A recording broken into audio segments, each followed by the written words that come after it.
वायरचं काम म्हणजे विद्युत प्रवाह कशातून व्हायला? पेन्सिल म्हणून, शिशा म्हणून, बरोबर. आता एखादी एका बाजूला टोक नसलेली पेन्सिल, एकच बाजूला टोक आहे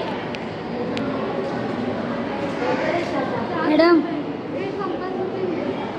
बघा, इकडे मात्र हा प्रयोग होणार नाही. का नाही होणार? एक बाजूला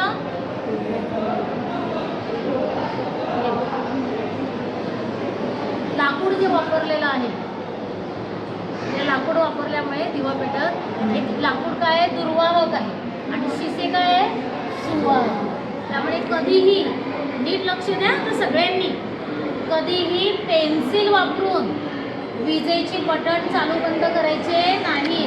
ते जे छिद्र असतात, होल असतात प्लग, त्यामध्ये पेन्सिलचं टोक टाकायचं नाही. हे कळलंय सगळ्यांना?